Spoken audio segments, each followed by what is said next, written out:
तो नमस्कार, आदाब, सत श्री अकाल, राम राम, खमा गणी दोस्तों। मैं रजनी स्वागत करती हूँ आपका हमारे चैनल द सक्सेस में। तो दोस्तों आज है 30 जुलाई मतलब 30 जुलाई, और 30 जुलाई का आज का जो हमारा मेंस का आंसर राइटिंग क्वेश्चन है वो है प्रोजेक्ट बोल्ड। तो मैंने आपसे पूछा भी था पिछले वीडियो में कि किन किन लोगों ने प्रोजेक्ट बोल्ड के बारे में पढ़ा है। अगर पढ़ा है तो नीचे कमेंट बॉक्स में कमेंट करके बताइएगा, बट आप में से किसी का कमेंट नहीं आया, तो या तो आपने पढ़ा नहीं है और या फिर आप कमेंट करने में लेजीनेस दिखा रहे हो कि कौन कमेंट करेगा, छोड़ो मैडम तो यूँ ही बोलती रहती है। पर दोस्तों देखो, अगर पढ़ा भी है तो अच्छी बात है, आपका रिवीजन हो जाता है अगर आप कमेंट बॉक्स में एक कमेंट कर देते हो तो, और मुझे भी थोड़ी सी अप्रिशिएशन मिलती है कि हाँ भाई ठीक है, जो लोग देखते हैं वो सच में सीरियसली देखते हैं और पढ़ भी रहे हैं, क्योंकि मुझे सबसे ज़्यादा खुशी आपके कमेंट से ही मिलती है अगर आप कमेंट करते हो तो। और अगर नहीं पढ़ा है तो ठीक है, आज हम डिस्कस कर लेंगे आपका प्रोजेक्ट, मतलब ये जो है एक क्वेश्चन वो कंप्लीट हो जाएगा। तो प्री में इससे क्वेश्चन पूछा जा सकता है, प्री में जैसे प्रोजेक्ट बोल्ड देके इसके नीचे 4 कथन दिए जा सकते हैं और पूछे जा सकते हैं कि प्रोजेक्ट बोल्ड में से निम्न में से कौन से सही हैं। या फिर ये हो सकता है कि एक क्वेश्चन दे दिया जाए कि प्रोजेक्ट बोल्ड निम्न में से किससे संबंधित है। तो पेपर में दोस्तों एक कोने में छोटी सी न्यूज़ थी, एक कोने में, है ना, ऐसा नहीं है कि कोई मेन पेज पे न्यूज़ थी। तो राजस्थान की न्यूज़ इसी तरह से आती हैं कि छुपी हुई सी कोई न्यूज़ आती हैं जो हमें ढंग से मिल भी नहीं पाती हैं, है ना। राजस्थान की मैगजीन्स हमें स्पेशल पढ़नी पड़ती है राजस्थान की न्यूज़ के लिए। तो लेकिन अगर ऐसी कोई न्यूज़ आती है जिसमें राजस्थान की कोई स्कीम चलाई गई है, चाहे वो पेपर वालों को बहुत कम इंपॉर्टेंट लगे, बहुत छोटी सी न्यूज़ उन्होंने दी हो, लेकिन अगर ऐसी न्यूज़ का नाम आप कहीं भी पढ़ लेते हैं, ऐसी स्कीम का नाम आप कहीं भी पढ़ लेते हैं, तो दोस्तों उसे तुरंत गूगल पे या कहीं से भी सर्च करके आप अपना क्वेश्चन बना लीजिए, क्योंकि ऐसी ही चीज़ों से क्वेश्चन हमारे यहाँ पे बनते हैं, ठीक है। और अभी से हम ऐसी चीज़ें लेके चलते रहेंगे ना, तो फिर आगे मतलब अपन को मदद भी मिलेगी, है ना। अगर ये क्वेश्चन डायरेक्टली नहीं आता है तो इनडायरेक्टली आ सकता है। कैसे, मतलब इनडायरेक्टली लिख सकते हैं अपन, इसका यूज़ कर सकते हैं। वो कैसे कि मान लो राजस्थान में ऐसा हो नहीं सकता कि भौतिक विभाग या फिर मरुस्थलीकरण से रिलेटेड कोई क्वेश्चन नहीं आए, तो प्रोजेक्ट बोल्ड का जो मेन उद्देश्य है वो भी मरुस्थलीकरण को रोकना ही है ना। तो उसमें भी हम प्रोजेक्ट बोल्ड का अगर नाम दे देते हैं तो हमारा उत्तर औरों से डिफरेंट बन जाएगा कि हाँ हमने एक डिफरेंट चीज़ का यूज़ किया है ना। तो इस तरह से हम अपनी पढ़ी हुई चीज़ को दोस्तों हम कहीं भी यूज़ कर सकते हैं, बशर्ते बस कि हम उस चीज़ को सीरियसली पढ़ रहे हैं और दिमाग में छाप रहे हैं, उस चीज़ को हम भूले नहीं। और भूलेंगे कब नहीं, जब हम 7 दिन में जो चीज़ें पढ़ेंगे उसका एक बार हम रिविज़न कर लेंगे, बस फिर हम कभी नहीं भूलेंगे उसको, है ना। तो बस यही थोड़ी सी चीज़ें हैं, बाकी हम देख लेते हैं आज का। तो सबसे पहले प्रोजेक्ट बोल्ड है क्या, तो हो सकता है प्री में फुल फॉर्म में पूछ ली जाए, और हमें भी सबसे पहले पढ़ने से पहले फुल फॉर्म पता होनी चाहिए। तो BOLD बोल्ड है इसकी, मतलब शॉर्ट फॉर्म में इसे प्रोजेक्ट बोल्ड बोला जा रहा है। तो इसका नाम है bamboo oasis on lands in drought, मतलब सूखे में मरुद्यान, एक तरह से यूँ बोल सकते हैं। बैम्बू मतलब बांस होता है, और ओएसिस मतलब मरुद्यान होता है, या ऑन लैंड्स इन ड्रॉट मतलब मरुभूमि में बम्बू मतलब बांस का मरुद्यान लगाना। इस तरह से हिंदी में इसे लिख रहे हैं, सूखे की स्थिति में भू क्षेत्र पर बांस मरु उद्योग, है ना, उद्यान बोल दीजिए इसे, उद्योग नहीं उद्यान, बांस मरु उद्यान। तो सूखे की स्थिति में भू क्षेत्र पर बांस मरु उद्यान, इसे हिंदी में इस तरह से बोल रहे हैं। वैसे हिंदी का मीनिंग थोड़ा अजीब निकल रहा है, बस अपने वर्ड्स का मीनिंग याद रखिए कि bamboo oasis, oasis on lands in drought, ठीक है। तो ये इसी प्रोजेक्ट बोल्ड की फुल फॉर्म है। तो सबसे पहले फुल फॉर्म ही याद रखनी है, प्री में कई बार फुल फॉर्म में पूछ ली जाती है, और हमने अगर योजना का नाम नहीं सुना है तो हमारी फुल फॉर्म ही कई बार गलत हो जाती है, ठीक है। तो दोस्तों शुरू करते हैं। सबसे पहले KVIC मतलब खादी और ग्रामोद्योग ने शुष्क और अर्धशुष्क भूमि क्षेत्रों में बांस आधारित हरित क्षेत्र निर्मित करने के लिए प्रोजेक्ट बोल्ड प्रारंभ किया, जो अपनी तरह का प्रथम प्रयोग है। तो दोस्तों सबसे पहले इस जो इंट्रोडक्शन में मैंने ये दे दिया कि किसने प्रोजेक्ट बोल्ड प्रारंभ किया है। भाई हमारी कौन सी एजेंसी है, कौन सी मिनिस्ट्री है जिसने प्रोजेक्ट बोल्ड प्रारंभ किया है। तो हमारी जो संस्था है दोस्तों, केंद्रीय संस्था है जो खादी और ग्रामोद्योग मतलब KVIC, khadi village industry commission जो है, उसने दोस्तों शुष्क और अर्धशुष्क भूमि क्षेत्रों में, है ना, जो या तो शुष्क एरिया है या अर्धशुष्क एरिया है, उसमें बांस आधारित हरित क्षेत्र निर्मित करने के लिए, मतलब जिनमें ड्रॉट है, जिनमें मरुस्थल है ना, वहाँ पे बांस लगाकर उनको हरित क्षेत्रों में कन्वर्ट करने के लिए इस मतलब प्रोजेक्ट बोल्ड को प्रारंभ किया है। और यह अपनी तरह का पहला प्रयोग है, मतलब आज तक पहले अभी कभी ऐसा नहीं हुआ कि मतलब मरुस्थल को हरा भरा करने के लिए बांस का उपयोग किया जाए। लेकिन जो हमारा खादी मतलब KVIC है, खादी और ग्रामोद्योग, उसने पहली बार ये ट्राई कर रहे हैं, ये पहले अपने तरह का प्रयोग है जिसे मतलब मरुस्थलीय क्षेत्र में बांस के द्वारा हरा भरा करने की कोशिश की जा रही है। अब इसमें हम दो बातें पढ़ेंगे दोस्तों। एक तो मेन है कि भाई आखिर प्रोजेक्ट बोल्ड है क्या और इसकी क्या विशेषताएं हैं, मतलब इसमें क्या क्या किया जाएगा। और दूसरा कि आखिर बांस ही क्यों चुना, ऐसा बांस में क्या है कि भाई खेजड़ी नहीं चुनी। हमारे यहाँ पे क्या होती है, हमारे यहाँ पे खेजड़ी होती है, पीपल होता है, बड़ होता है ना, ये सारी चीज़ें होती हैं। तो ये क्यों नहीं चुना, बांस क्यों चुना, है ना। तो दो चीज़ें हम पढ़ेंगे, क्योंकि हमसे पूछा जा सकता है कि प्रोजेक्ट बोल्ड जो स्पेशली बांस का नाम ही बैम्बू है, तो बांस का नाम बोल्ड में आया है, तो बांस ही क्यों, अन्य पौधा क्यों नहीं, है ना। तो दो चीज़ें हम यहाँ पे पढ़ने वाले हैं। तो सबसे पहले तो प्रोजेक्ट बोल्ड की मुख्य विशेषताएं लिख दो, या फिर मेन फीचर्स लिख दो, या फिर प्रोजेक्ट बोल्ड आखिर है क्या, तो वो लिख दो, है ना। क्यों मतलब प्रारंभ किया गया है, तो केवीआईसी ने दोस्तों यह परियोजना सबसे पहले राजस्थान से प्रारंभ करी है। तो हमारे लिए इंपॉर्टेंट बात हो जाती है कि भाई इसे वैसे तो पूरे मरुस्थलीय क्षेत्रों में प्रारंभ करने की बात की जाए, मरुस्थलीय क्षेत्रों में लागू करने की बात की जा रही है, बट अभी ये जो यह परियोजना है वो केवल राजस्थान में ही शुरू की गई है। मतलब हम कह सकते हैं कि पायलट प्रोजेक्ट के रूप में शुरुआत इसकी राजस्थान से की गई है। इसके अंतर्गत राजस्थान के उदयपुर क्षेत्र में रिक्त और शुष्क भूमि पर बांस की प्रजातियां बम्बूसा टुल्डा और बम्बूसा पोलीमोर्फा की 5,000 पौधे रोपित किए गए हैं। तो यह लाइन बहुत इंपॉर्टेंट है दोस्तों। राजस्थान में कहाँ उगाए जा रहे हैं, सबसे पहले तो राजस्थान में दोस्तों उदयपुर क्षेत्र में, जो सूखा उदयपुर क्षेत्र का जो खाली और शुष्क क्षेत्र है ना, वहाँ पे बांस की प्रजातियाँ, और बांस की भी दोस्तों बहुत सारी प्रजातियाँ होती है। उसमें से कौन सी प्रजाति उगाई जा रही है, तो वो है बम्बूसा टुल्डा और बम्बूसा पोली मोरफा, है ना। इनके 5,000 पौधे उगाए गए हैं। तो ये दोस्तों ये प्रजाति भी अपने आप में बहुत इंपॉर्टेंट है। क्यों, क्योंकि यह प्रजाति हम असम से लेके आए हैं विशेषतया, है ना। और हमारा जो बांस होता है ना, वो भारत का 70% से भी ज़्यादा बांस है ना नॉर्थ ईस्ट में होता है, मतलब उत्तरी पूर्वी भारत में होता है ना। तो उधर ही मतलब ऑब्वियसली वहाँ होता है, तो इसकी प्रजातियाँ भी ज़्यादातर वहीं पाई जाएंगी। तो वहाँ से ही हम इसकी प्रजातियाँ लेकर आए हैं, बम्बूसा टुल्डा और बम्बूसा पोलीफॉर्मा। ठीक है, इसकी 5,000 पौधे हमने उगा चुके हैं। कहाँ पे, उदयपुर में। अब आप मुझे एक बात नीचे कमेंट बॉक्स में कमेंट करके बताइएगा, वीडियो को यहीं पोस्ट कीजिएगा कि बांस क्या एक पौधा है या फिर क्या एक घास है ना। पौधा है तो कैसे और घास है तो कैसे है, ये आप नीचे कमेंट बॉक्स में कमेंट करके बताइएगा। ये बहुत चर्चा में रहा था, ये बात मैं इसे ऐसे ही नहीं पूछ रही हूँ, ये बहुत चर्चा में रही थी 2-3 साल पहले कि बांस को पौधे की श्रेणी में रखा जाए या फिर घास की श्रेणी में। तो पहले बांस कुछ और श्रेणी में आता था, फिर इसकी श्रेणी चेंज करके कुछ और श्रेणी कर दी गई है, और वह क्यों करी गई थी वो भी आपको पता होना चाहिए। वैसे तो शायद इसका आंसर आपको आगे मिल जाएगा, बट अभी एक बार पोस्ट करके बताइएगा, मैं भी देखती हूँ कितने लोगों को पता है कि बांस को किस श्रेणी में रखते हैं। ठीक है, तो दोस्तों इसके बाद में यह प्रोजेक्ट मरुस्थलीकरण को रोकने में सहायक होगा। तो दोस्तों अगर अगर आपसे 2 वर्ड्स में, मतलब 20 वर्ड्स में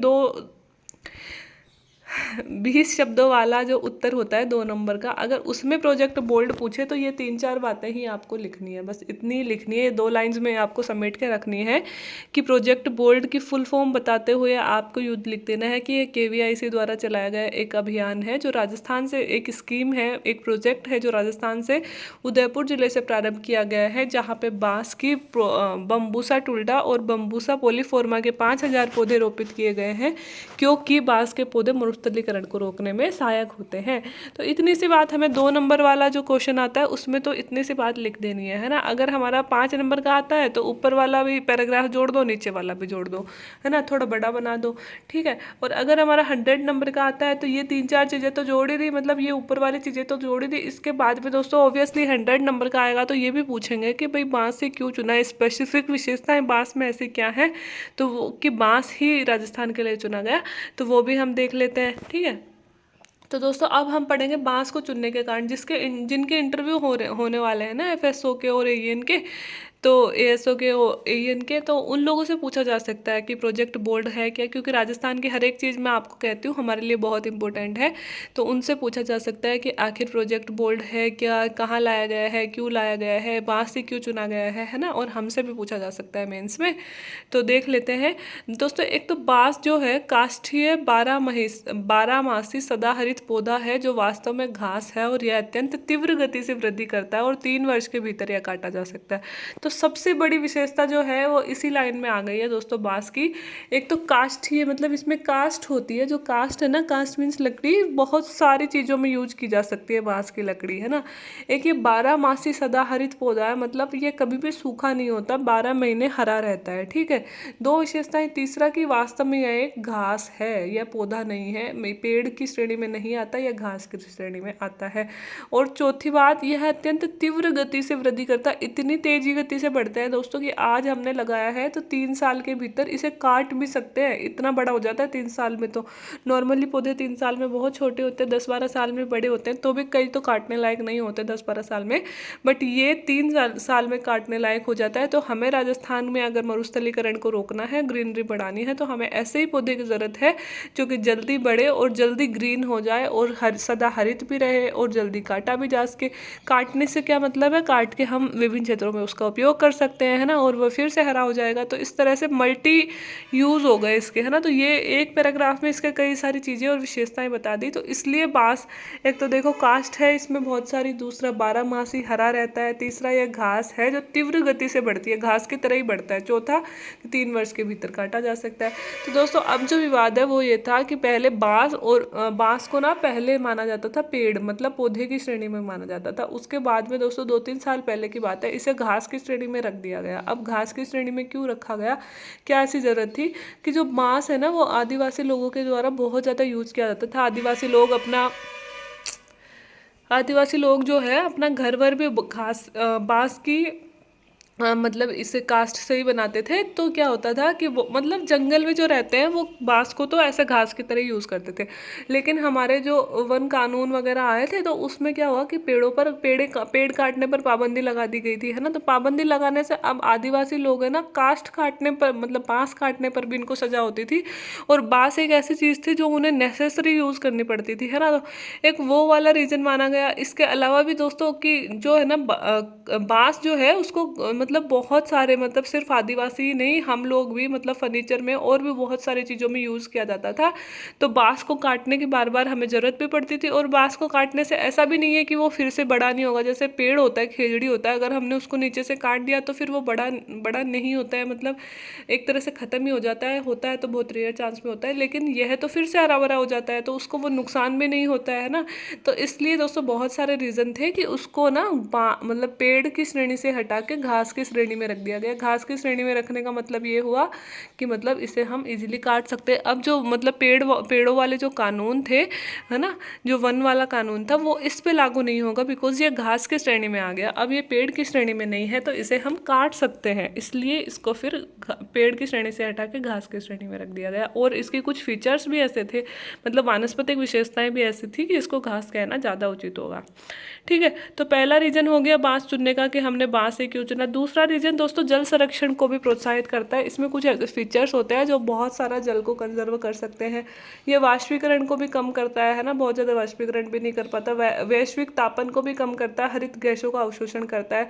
तो दोस्तों आपको पता है आजकल पोल्यूशन की वजह से कितनी सारी हरित गैसें मतलब हो जाती हैं और हमारा टेम्परेचर कितना ज़्यादा बढ़ जाता है। तो बांस भी मतलब और पेड़ों की तरह यह भी बहुत ज़्यादा हरित गैसों को मतलब अवशोषित करके वैश्विक तापन को कम करता है। तो वो तो सारे पेड़ों में ये विशेषताएं होती है, जो बांस में भी है और इसमें कुछ ज़्यादा भी है, तो ये ज़्यादा अच्छा रहता है, ठीक है। इसके अलावा दोस्तों इसके बहुउपयोग हैं। बहुउपयोग कैसे हैं कि ये भोजन के रूप में भी कई जगह यूज किया जाता है, काष्ठ के विकल्प के रूप में भी, मतलब पेड़ों की लकड़ी की जगह हम इसकी लकड़ी यूज कर सकते हैं। भवन निर्माण में भी बहुत सारी जगह भवन निर्माण में उपयोग किया जाता है। नॉर्थ ईस्ट में हम देखेंगे तो बांस के बहुत सारे लोग ज़्यादातर बांस के घर बनाए हुए रखते हैं। हस्तशिल्प में भी दोस्तों इसकी मतलब लकड़ी बड़ी सॉफ्ट होती है, इसकी चीज़ों से कई तरह के हस्तशिल्प बनाए जा सकते हैं। इससे कागज भी बनाया जा सकता है। तो आप समझ सकते हो कि कागज बनाने के लिए हमें कितने लाखों करोड़ों पेड़ काटने पड़ते हैं। तो इससे अच्छा हम बांस को उगाएं, आराम से काटें और कागज भी बनाएं। और कई तरह की कलाकृतियों में भी इसका निर्माण किया जाता है बांस से। हम हमारे आदिवासी अगर हम देखेंगे ना तो इतनी तरह तरह की कलाकृति पोर्ट्रीज बना मतलब कलाकृति बनाते हैं वो लोग बांस से ही। तो हम समझ सकते हैं कि बांस मल्टी यूज़ होता है ना। तो इस तरह से दोस्तों बांस को ना निर्धन की लकड़ी भी कहा जाता है। जिस तरह से बकरी को गरीब की गाय कहा जाता है, इस तरह से बांस को भी निर्धन की लकड़ी कहा जाता है, क्योंकि बांस इजीली उग भी जाता है, इजीली काटा भी जा सकता है और बहुत सारी जगह पे यूज भी किया जा सकता है। ठीक है, तो दोस्तों अगर कोई पेड़ इतना ज़्यादा अच्छा उपयोगी होगा, इतने सारे उपयोग होंगे, तो ऑब्वियसली अगर हमारे राजस्थान में वो बहुत सारा उगेगा तो कहीं ना कहीं हमें आर्थिक रूप से भी मदद करेगा। इसके अलावा दोस्तों हमारे जो आदिवासी लोग हैं, तो बांस का ऐतिहासिक महत्व भी है। आदिवासियों द्वारा भी हमेशा से बांस का कई तरह से उपयोग किया जाता है। तो दोस्तों क्या क्या हुआ था कि वन संरक्षण कानून लाने से क्या हुआ कि जो आदिवासियों द्वारा ना पेड़ काटने पर प्रतिबंध लगा दिया गया था, तो उन वो ना मुख्य धारा से पिछड़ गए। पहले वो बेचारे वनों पर डिपेंडेंट रहते थे, अब चलो पेड़ काटने से हमें इतना ज़्यादा प्रभाव नहीं पड़ा, क्योंकि हम मतलब एकदम डायरेक्टली पेड़ों पे डिपेंडेंट नहीं थे, लेकिन जो आदिवासी लोग हैं वो तो डायरेक्टली पेड़ों पे डिपेंडेंट थे। अब पेड़ काटने से मना कर दिया गया, पेड़ों पे जो सामग्री होती है उसको एकत्रीकरण से भी मना कर दिया गया, तो उनका तो काम धंधा ही चौपट हो गया ना। तो वह क्या हो गया कि समावेशी विकास, मतलब जब मुख्य धारा हमारी होती है समाज की, उससे वो पहले से एक तो हमसे पीछे थे और नीचे हो गए और पीछे हो गए, है ना। तो अब कहीं ना कहीं हम ऐसे सोच सकते हैं कि अगर बांस उगाए जाएंगे और आदिवासी बांस का उपयोग करना पहले से जानते हैं, तो उनको जो फिर से मतलब उनकी आजीविका कुछ बढ़ेगी और हम यह कह सकते हैं कि वो मुख्य धारा में उन लोगों को जोड़ेगा, जिससे समावेशी विकास होगा। समावेशी विकास क्या होता है कि समाज के हर एक वर्ग को साथ लेके चलना, सभी वर्गों का एक समान विकास होना, है ना। तो इस तरह से हम बांस के उपयोग बता सकते हैं कि भाई ये बहुत सारे उपयोग हैं। तो फाइनल कंक्लूजन हम एक पॉजिटिव अप्रोच के साथ में क्वेश्चन को ख़त्म करेंगे, आंसर को ख़त्म करेंगे कि बांस के बहुआयामी उपयोग के कारण बांस को हरा सोना भी कहा जाता है। अतः प्रोजेक्ट बोल्ड न केवल राज्य के मरुस्थलीकरण को रोकने में सहायता करेगा, बल्कि आर्थिक विकास को भी प्रगति देगा। तो दोस्तों हम दोनों तरह के उपयोग हमने बता दिए कि बहुआयामी उपयोग है, इसलिए बांस को हरा सोना भी कहते हैं। बांस ना केवल प्रोजेक्ट बोल्ड जो है ना केवल मरुस्थलीकरण को रोकेगा, मेन एम तो मरुस्थलीकरण को रोकना ही है प्रोजेक्ट बोल्ड का, लेकिन इसके साथ ही कहीं ना कहीं आर्थिक विकास को भी बढ़ावा देगा, है ना। तो इस तरह से हम एक अच्छे कंक्लूजन के साथ में आंसर खत्म करेंगे। तो आई होप दोस्तों मेरे बताते बताते ही आंसर समझ में आ गया होगा। एक बार फिर से हम इसका रिवीजन कर लेते हैं। तो सबसे पहले प्रोजेक्ट बोल्ड की फुल फॉर्म क्या है? इसकी फुल फॉर्म है bamboo oasis on land in drought, ठीक है, सूखे की स्थिति में भू क्षेत्र पर मरु उद्यान। ठीक है, अब सबसे पहले ये चलाया कहाँ से गया था? केवीआईसी मतलब खाद्य और ग्रामोद्योग आयोग ने इसको शुष्क और अर्ध शुष्क क्षेत्रों में बांस आधारित हरित पट्टी और हरित क्षेत्र निर्मित करने के लिए प्रोजेक्ट बोल्ड लेके आ रही है, जिसका प्रमुख उद्देश्य क्या होगा? मरुस्थलीकरण को रोकना, और यह अपनी तरह का केवीआईसी का भी पहला प्रयोग है। अब इसमें किया क्या जाएगा? यह केवीआईसी यह प्रयोग राजस्थान से प्रारंभ कर रही है। राजस्थान में उदयपुर की रिक्त और शुष्क भूमि पर 5000 बांस के पौधे लगाए गए हैं, और बांस की जो किस्म लगाई गई है उसका नाम है बम्बूसा टुल्डा और बम्बूसा पोलीमोर्फा। और यह क्यों लगाए जा रहे हैं? मरुस्थलीकरण को रोकने के लिए। फिर बांस ही क्यों चुना? क्योंकि यह काष्ठीय पौधा है, बारहमासी सदाहरित पौधा है, तीव्र गति से बढ़ता है, जल्दी से काटा जा सकता है। ठीक है, जल संरक्षण में भी सहायक होता है, वाष्पीकरण में भी सहायक होता है, वैश्विक तापन को भी कम करता है। ठीक है, इसके अलावा इसके उपयोग बहु उपयोग है, लाइक भोजन में भी, काष्ठ में भी, भवन निर्माण में भी, हस्तशिल्प में भी, है ना। कई तरह से हम इसको कागज निर्माण में भी उपयोग कर सकते हैं। निर्धन की लकड़ी भी इसे बोलते हैं, और आदिवासियों के विकास को भी बढ़ावा देगा, तो समावेशी विकास पिलाएगा। और इस तरह से बहुआयामी उपयोग के कारण बांस को हरा सोना बोलते हैं। और हरा सोना बोलने के साथ ही हम कहेंगे कि प्रोजेक्ट बोल्ड जो है ना केवल मरुस्थलीकरण के प्रसार को तो रोकेगा ही, साथ ही हमारा आर्थिक विकास भी को भी बढ़ावा देगा, मतलब समावेशी विकास भी है, बढ़ाएगा। तो इस तरह से हमने एक बहुत अच्छा क्वेश्चन, एक जो स्कीम अभी अभी लॉन्च की है उससे बना लिया। तो आई होप दोस्तों मेंस में या प्री में कहीं ना कहीं हमें इससे क्वेश्चन मिल जाए। मैं 100% गारंटी तो नहीं ले सकती, लेकिन जो भी मुझे इंपॉर्टेंट स्कीम लगती है मैं हमेशा कवर करने की कोशिश करती हूँ। करंट अफेयर्स के वीडियो मैं नहीं ला रही हूँ, फिर भी अगर करंट में कोई बहुत इंपॉर्टेंट स्कीम या स्कीम लॉन्च होती है या फिर बहुत इंपॉर्टेंट न्यूज़ आती है, तो मैं मेंस आंसर राइटिंग में ही उनके क्वेश्चन बना देती हूँ, क्योंकि आपकी मेन डिमांड यही रहती है कि करंट से मेंस आंसर राइटिंग के किस तरह के क्वेश्चन आते हैं वो हमें पढ़ाते रहिएगा। तो जिस तरह से 2 हमने यूनेस्को वर्ल्ड हेरिटेज साइट कल पढ़ी थी, तो वैसा ही ये वाला क्वेश्चन है, ये भी करंट का ही क्वेश्चन है। तो आई होप दोस्तों आपको मेंस आंसर राइटिंग में या आरएएस की तैयारी में कहीं ना कहीं मेरे वीडियोस मदद कर रहे होंगे। अगर कर रहे हो तो थोड़ा सा वीडियो को लाइक कर सकते हैं, चैनल को सब्सक्राइब कर सकते हैं, शेयर कर सकते हैं। कहीं कमी लग रही है तो आप अपने सुझाव भी दे सकते हैं, आपके सुझाव के अकॉर्डिंग ये चैनल चलेगा। बाकी वीडियो देखने के लिए थैंक यू सो मच।